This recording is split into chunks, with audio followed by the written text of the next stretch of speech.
epiglottis, the vocal cords, and the arytenoid bulges in there, the different cartilages. That's what I'm looking for. I'm trying to avoid what's back here behind there is the esophagus. So if I can't see, I can't intubate.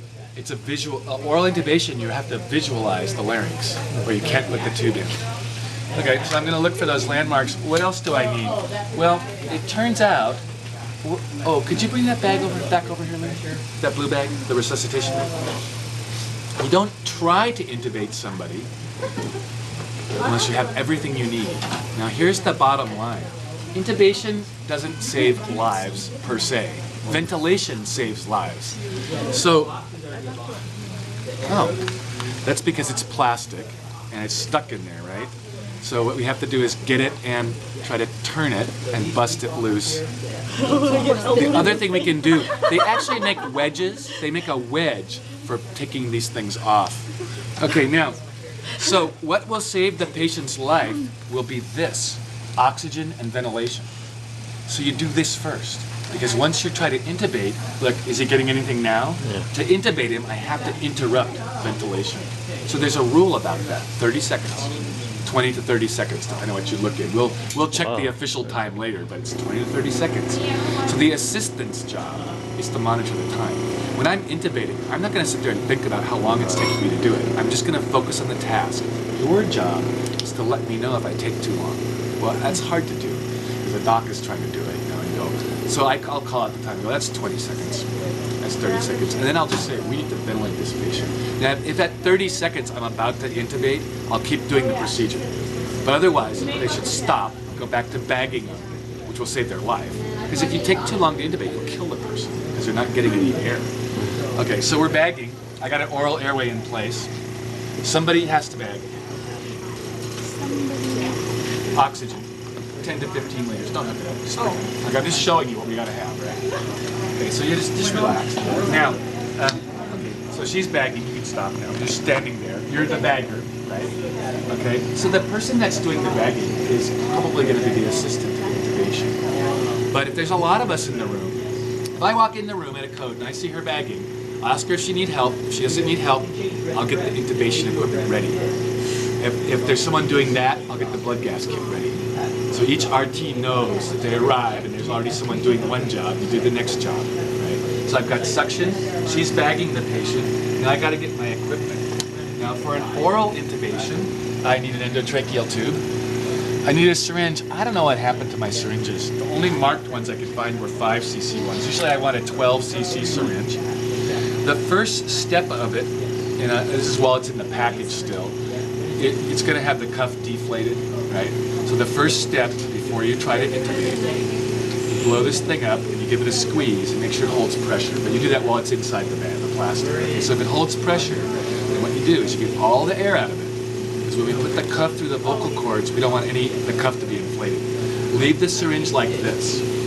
Now for an oral intubation, we have a thing we can put in the ET tube called a stylet, which stiffens the tube and it makes it easier to direct it, because it can be kind of soft. So you take it like this, and you put a little bend on the end, so it's like a hockey stick. The purpose of that is that the larynx is in the front, it's anterior. So when we go down in like this, we want to direct the tube forward to go through the vocal cords, the esophagus. Is it? No, it's clean. No, but what you got there? Oh, you have gloves on, right? We have gloves on. Yeah, yeah. They said, oh, hey, I'm putting this in someone's mouth. Is it a sterile procedure or a clean procedure? Clean. Because it's going in their mouth. Their mouth is dirty. So I have to just keep this stuff clean. Okay, so but I keep this in the package until I'm ready. It doesn't have to be lubricated. You can lubricate if you want to, water-soluble lubricant. Everything nasal, always lubricate. Oral, if you need to. Otherwise, don't. It's a waste of extra effort. I've got this ready. Okay, this is going to go over here on this side. Now, this device is called a McGill forceps. This device is never used in oral intubation. I mean, unless there's something in there I got to pull out, like a piece of plastic or food or whatever. But this device is used for nasal intubation. So you remember, nasal intubation, you don't look at the larynx, you do it blindly. And it's hard to get the tube, when the tube comes down the nose, it stays in the back. I went to the front. So you can actually take a laryngoscope and reach in there and grab the tube with this and force it through the vocal cords. So this is only for nasal this is only for oral. Because if you put this in, try to put it down their nose, you'll end up poking this thing through their brain or their nose or something, right? So that's the board exam question. Which piece of equipment is only for oral, stiletto? Which piece is only for nasal, forceps, forceps? Okay, I might need a bite block. I need a way to secure the airway. Oh, look what I found. Does this look like something in your kitchen? Well, it's a box full of endotracheal straps. So this one looks like this. It's pre-split. Slide it into their neck, peel off the backing, go like this, peel off the backing, and then just put it on. So this is another one of those pre-made ones. But I need something to secure the tube. I got suction. I'm going to wear gloves and goggles, right? Oh, I need some more stuff. I need this. I need to have something to see the airway. You could use a spoon and a flashlight. This is a medical spoon flashlight combo. This is the handle, this is the blade. The first thing you need to learn how to do is to attach the blade to the handle. Now, by the way, there's different sizes of these. They're all numbered. This is probably a 3 or a 2. This one's all scratched up. Here we go. This one says 4 on the side of it. It's a 4. So an adult male, you're going to use a 3 or a 4. An adult female, a 3 or a 4. A baby, you might use a 1. Little tiny things. Now, for codes, where we intubate and where we mostly assist intubations in emergencies and stuff, we usually use the curved blade, the Macintosh blade. We'll talk about that. Don't memorize that now. The curved blade. The curved blade is big, and you can get the tongue out of the way and all that stuff. In the operating room, they like to use the Miller blade, the straight blade. There are some differences. What we're trying to do with this blade is we're trying to get into this space at the base of the tongue. There's a space in there. And watch what happens when I lift. Oh, if I lift the space right above the epiglottis at the base of the tongue, the airway opens. This blade was intended to do something slightly different. It's intended to grab the epiglottis and lift it out of the way. So the curved blade meant to fit right at the base of the tongue. So as I put this in, I'm going to slide it down the base of the tongue. And it's going to lift here and open the airway. That's called the vallecula, that little space. This straight blade is to do this. Now in the real world, not the operating room, we use these on people with really short, fat necks, people with neck injuries where their head can't be moved, that kind of stuff. But otherwise, we don't like this as well because look how narrow it is. See, what you're doing, the real intubation procedure is balancing a bowling ball on top of a spoon, and the bowling ball is coated in vaseline. So you're balancing the head on the tongue on this blade, and the tongue is slimy. In the OR, they're dry. They dry the patient out, they're all clean, they're all perfect. Intubate them.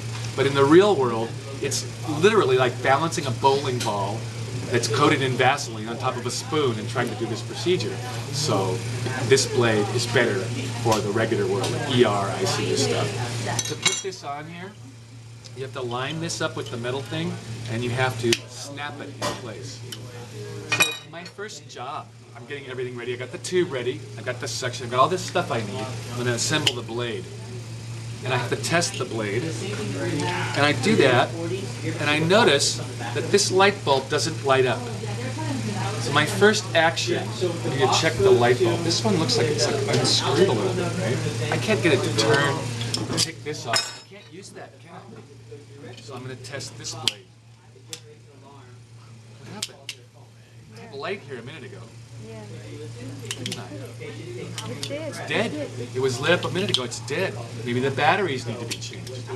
Maybe that bulb died on me. Oh, that one's working. That means there's something wrong with these bulbs, right?